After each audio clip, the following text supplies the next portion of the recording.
स्वागत है मेरे YouTube channel Indian Ayurvedic doctor पर। दोस्तों मैं हूं आपका दोस्त वैद्य MKS। दोस्तों आज की वीडियो का टॉपिक है list of in eligible candidate कि भाई आप काउंसलिंग में पार्टिसिपेट नहीं कर सकते। ये एक लिस्ट आती है, हर साल आती है, इस बार भी आएगी। तो जो बच्चे एडमिशन लेना चाहते हैं, काउंसलिंग कराना चाहते हैं इस बार, तो सिंपल सी बात है कि आपको कौन सा रूल ध्यान रखना है स्पेशली, ताकि आपका इस लिस्ट में नाम नहीं आए। अगर आपका इस लिस्ट में नाम आ गया, जैसे ही इस लिस्ट में नाम आया आपका, तो आप राजस्थान, यूपी, हरियाणा, मध्य प्रदेश, छत्तीसगढ़, जितने भी स्टेट हैं, स्टेट काउंसलिंग में आप पार्टिसिपेट नहीं कर पाओगे। अब आप बोलोगे सर ऐसा क्यों, हमने क्या गुनाह कर दिया भाई, हम क्यों नहीं कर पाएंगे? तो यहाँ का एक प्रोसेस है, जैसे कि मैं आपको बताता हूँ। लास्ट ईयर कम से कम 15 से 20 बच्चे मेरे से पर्सनली मिले थे, क्योंकि मैं काउंसलिंग में रिपोर्टिंग सेंटर पे था राजस्थान पे, ठीक है। वहाँ पे 15 से 20 बच्चे आए कि सर हमको ये कॉलेज मिला है जोधपुर वाला, और हमको अब लास्ट में यहाँ के बोल दिया कि आप इनएलिजिबल हो, काउंसलिंग करवा ही नहीं सकते, आप बाहर हो। हमारी जो अलॉटमेंट सीट हुई है, आपको सीट अलॉट हो गई, फिर भी आपको बाहर निकाल दिया गया। क्यों, ऐसा क्या किया गया? तो इस वीडियो में अपन डिस्कस करेंगे, फुल बात करेंगे कि आपको कैसे बचना है, क्या क्राइटेरिया रखना है, किस तरीके से चॉइस फिलिंग करनी है, और कौन से रूल है वो आपको ध्यान रखना है, ताकि आपका नंबर अच्छी कॉलेज में आए, मनपसंद कॉलेज में आए, ताकि जो बच्चे जो लास्ट ईयर परेशान हो रहे थे, उस तरह से आप परेशान ना हो। अब यहाँ पे देखो, सीरियल नंबर 1 से लेके कम से कम कितने बच्चे, मैं लास्ट में जाता हूँ इस PDF के, कम से कम हज़ारों बच्चे हैं जो इनएलिजिबल हुए थे। कितने बच्चे हो गए ये, यहाँ देखो, लास्ट में जाऊँ तो मैं नीचे नीचे जाता हूँ, और ये ऑथेंटाइज रिकॉर्ड है, एकदम फाइनल रिकॉर्ड है। 1662 बच्चे इनएलिजिबल हो गए थे लास्ट ईयर। जिनकी टॉप रैंक थी ना, बच्चे रोए थे आके वहाँ पे रिपोर्टिंग सेंटर की, सर हमसे गलती हुई, हम क्या आपको ये ऐसा मौका मिल सकता है? तो ऐसा कुछ नहीं किया, क्योंकि ऐसा कुछ नहीं हो सकता था, उनको फिर छोड़ना ही पड़ा कॉलेज, उनका 1 साल बर्बाद हो ही गया।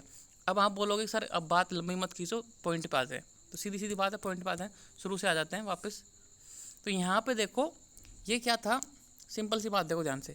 Ayush central counselling committee AACCC, जो ऑल इंडिया कोटे की काउंसलिंग होती है, उसमें क्या किया, बच्चों ने फर्स्ट राउंड में कॉलेज भर दिया, मिल गया, कोई बात नहीं, मिला कि नहीं मिला, जिनको मिल गया उन्होंने रिपोर्टिंग नहीं कराई, किसी ने रिपोर्टिंग करा ली, ठीक है, कोई इशू नहीं होता फर्स्ट राउंड में, ठीक है। उनको जैसे किसी को NIA चाहिए होता है, उसको उदयपुर मिल गया, उसने उदयपुर में जाकर रिपोर्टिंग नहीं कराई, तो उसकी सीट खाली गई, कोई इशू नहीं होता। जब सेकेंड राउंड की काउंसलिंग हुई, सेकेंड राउंड में फिर से उसने सारी कॉलेजें भर दी ऑल इंडिया कोटे में, जैसे कि उसको चाहिए थी मैं बताता हूँ क्लियर, ध्यान से देखना।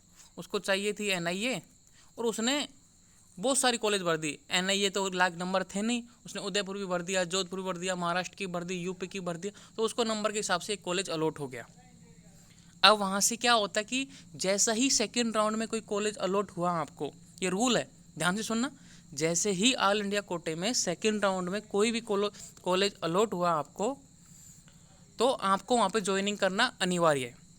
अगर आप ज्वाइनिंग नहीं करते हो, जैसे कि मान लो कि आपको UP में कोई कॉलेज अलॉट हो गया, सेकेंड राउंड की बात कर रहा हूँ मैं, फर्स्ट राउंड में आप ज्वाइन करो या नहीं करो वो मन की बात है, आपकी इच्छा, कोई फर्क नहीं पड़ता। लेकिन सेकंड राउंड में आपको कोई कॉलेज अलॉट हो गया, जैसे UP में अलॉट हो गया, अब आप उसको लेना नहीं चाहते, जैसे कि मैं राजस्थान में हूँ, राजस्थान का बच्चा हूँ, और मुझे राजस्थान में कॉलेज चाहिए, स्टेट कोटे काउंसलिंग की वेट कर रहा हूँ मैं, लेकिन मुझे ऑल इंडिया कोटे से UP मिल गया, अब मैं UP जाना नहीं चाहता, तो ये क्या करेगा बच्चा? कुछ नहीं करेगा, छोड़ देगा सीट को, रिपोर्टिंग ही नहीं कराएगा। और जैसे रिपोर्टिंग इसने नहीं कराई, ध्यान से सुनना, जैसे इसने रिपोर्टिंग नहीं कराई, ठीक है, आप डिफ़ॉल्टर हो जाओगे। डिफ़ॉल्टर स्टेट काउंसलिंग के लिए भी डिफ़ॉल्टर हो जाओगे, कि आप स्टेट जो राजस्थान काउंसलिंग होने वाली है फ्यूचर में, उसमें भी डिफ़ॉल्टर हो जाओगे। अगर आपको UP की सीट नहीं चाहिए और राजस्थान की सीट चाहिए, राजस्थान की स्टेट काउंसलिंग थ्रू, तो आपको क्या करना पड़ेगा? वहाँ पे जाना पड़ेगा कॉलेज में, आपको सीट सरेंडर करनी पड़ेगी। सरेंडर का मतलब होता है कि सर मुझे ये सीट नहीं चाहिए, मैं कैंसिल करवा रहा हूँ, मैं स्टेट कोटे की काउंसलिंग में भाग लूँगा, या फिर आने वाला जो थर्ड राउंड है, ऑल इंडिया कोटे का थर्ड राउंड है, उसमें पार्टिसिपेट करूँगा। लेकिन आपको वहाँ पे जाके सीट सरेंडर करनी पड़ेगी। बहुत सी कॉलेजों में ऑनलाइन भी ऑप्शन होता है, बहुत सी कॉलेज में फिजिकली भी जाना पड़ता है। तो बहुत से बच्चे क्या होते हैं, होशियार होते हैं। होशियार किस तरीके से होते हैं?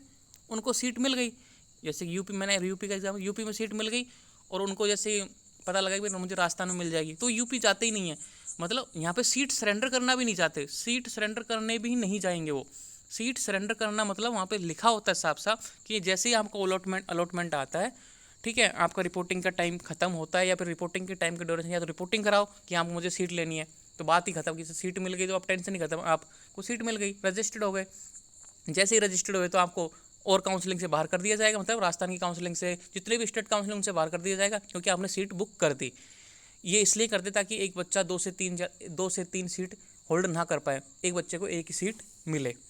अब मैं क्या बोलने वाला था कि आपको ये सीट नहीं चाहिए, सिंपल सी बात है, ये सीट नहीं चाहिए यूपी वाले, तो आपको सीट सरेंडर करनी होती है वहाँ पे जाके फिजिकली। अब ये इतने सारे बच्चे हैं, जितने भी ये इतने सारे बच्चे हैं ना, list of in eligible candidate, इन्होंने क्या किया था, इनमें वो बच्चे भी हैं, ध्यान से सुनना, इनमें वो बच्चे भी हैं जिनको सीट मिली, उन्होंने ज्वाइन कर ली, तो उनको मतलब फर्स्ट और सेकंड राउंड में इन्होंने भाई कोई से, या किसी ने फर्स्ट में ले ली, किसी ने सेकंड में ले ली, तो उन्होंने अपने ऑल इंडिया कोटे के थ्रू सीट ज्वाइन कर ली है, तो मतलब उनको स्टेट कोटे से बाहर कर दिया। ये इसलिए किया गया ताकि आप स्टेट कोटे की कोई सीट बेकार ना कर सको, ताकि उस सीट पर कोई दूसरा बच्चा एडमिशन ले ले।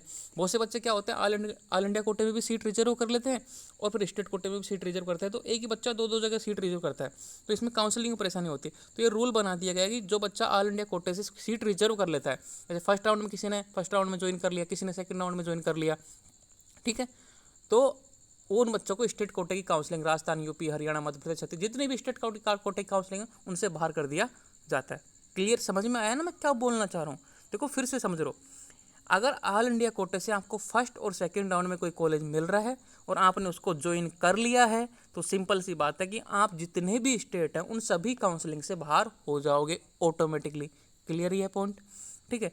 अब जैसे कि आपको फर्स्ट और सेकंड राउंड में कोई सा भी एक ऐसा कॉलेज मिला जो आपको नहीं चाहिए, ठीक है, अलॉटमेंट हो गया, आपने गलती से बहुत सारी कॉलेज भर दी, उसमें अलॉटमेंट नहीं चाहिए, तो आपको वहाँ पे जाके सीट कैंसिल करवानी पड़ेगी और वहाँ पे बोलना पड़ेगा कि मुझे फ्यूचर, मैं थर्ड राउंड होगा ना ऑल इंडिया कोटा, उसमें भाग लूँगा और स्टेट कोटे की काउंसलिंग में भाग ले सकता हूँ, तो आपको सीट सरेंडर करनी पड़ेगी। सरेंडर का मतलब होता है वहाँ पर जाके सीट कैंसिल करवानी पड़ेगी, निरस्त करवानी पड़ेगी, ये बात का ध्यान रखना। लास्ट ईयर बच्चों ने क्या किया था, मैं आपको बता दूँ, एक एग्जाम्पल देता हूँ।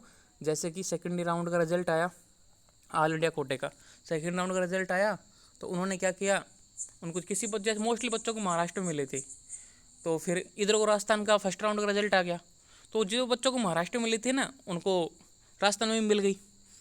अब उनके पास एक जीमेल आता है कि आपको सेकेंड राउंड की काउंसलिंग में वहाँ पे मिल चुका है, तो आप वहीं जाइए। जब तक वहाँ से सीट कैंसिल नहीं करवाओगे आप, विद इन ड्यूरेशन जो 3 या 5 दिन का टाइम होता है, तो अगर आपने टाइम से सीट कैंसिल करवा दी और वहाँ से नो ऑब्जेक्शन का सर्टिफिकेट ऑटोमेटिक नाम हट जाता है लिस्ट से, और यहाँ पे आके ज्वाइन कर सकते हो। अगर वहाँ पे नाम है, वहाँ पे चल रहा है, आप चाहे रिपोर्टिंग करो चाहे मत करो, लेकिन आप वहीं पे जाके ज्वाइन करोगे, ये फाइनल बात है। अगर आपको वहाँ की सीट नहीं लेनी है तो आपको जाके और फिजिकली जाके आपको कैंसिल करवानी होगी विद इन जो टाइम देता है ना ड्यूरेशन 2 से 3 दिन का, उसमें। क्लियरली? तो मेरा इससे बचने का क्या तरीका है, इससे बचने का सोल्यूशन यही है आपको कि आपको वही कॉलेज भरनी है चॉइस फिलिंग में, डबल ट्रिपल सी में, जो आपको लेनी हो बस। जैसे कोई बच्चा होता है ना ओवर एक्साइटेड, मैंने ये भी भर दिया, ये भी भर दिया, ये भी भर दिया, तो वो बच्चा ध्यान रखे, अगर मुझे ये कॉलेज मिल गया ना तो मैं उसमें जाऊँगा ही। जैसे किसी बच्चे को NIA चाहिए, तो उसको NIA ही फील करना है, उसको फिर अदर कॉलेज नहीं भरनी है, वो जोश जोश में भर देता है सारे, फिर उसको मिल जाती है, फिर प्रॉब्लम इशू हो जाते हैं, फिर सीट कैंसिलेशन कराओ, बहुत सारे इशू होते हैं। अगर फर्स्ट राउंड में नहीं मिले तो सेकंड में भर देना, सेकंड में नहीं मिले तो थर्ड में भर देना, थर्ड में नहीं तो फोर्थ, मोपअप तक जाता है। लेकिन बच्चे क्या करते हैं, फर्स्ट और सेकंड में भर देते हैं सारी सीट, तो ऐसा नहीं करना है, ठीक है। जिनको सिक्योरिटी रखनी है, स्टेट कोटे में भी सिक्योरिटी रखनी है, उसको मतलब देख लेना अपना मेजरमेंट किस हिसाब से मैं किस दायरे में आता हूँ, तो पूरी कॉलेज भरनी है नहीं भरनी। तो मेरा कहने का मतलब यही है पॉइंट टू पॉइंट कि आपको वही कॉलेज फील करनी है जो आपको लेनी हो। मतलब अगर मुझे एडमिशन मिल गया तो मैं उसमें जाऊंगा ही, एडमिशन लूँगा, उसको कैंसिल कराने की जरूरत नहीं पड़ेगी। ऐसे सोच समझ के आपको डिसीजन लेना है। आई होप आपको इस वीडियो के माध्यम से समझ में आएगा कि इस ये लिस्ट कितनी खतरनाक है बच्चों के लिए। बच्चे रोए थे लिटरली, है ना, वहाँ पे आके बच्चे रोए थे सरों के पास, बोले कि सर हमने गलती कर दी। तो ऐसा आपके साथ ना हो, इसलिए मैं पहले ही वीडियो बना रहा हूँ। आई होप समझ में नहीं आई तो कमेंट बता देना, कमेंट कर देना, फिर से वीडियो बना दूंगा, ठीक है। मिलते हैं नेक्स्ट वीडियो में, तब तक के लिए जय हिंद, जय भारत, जय आयुर्वेदा। धन्यवाद।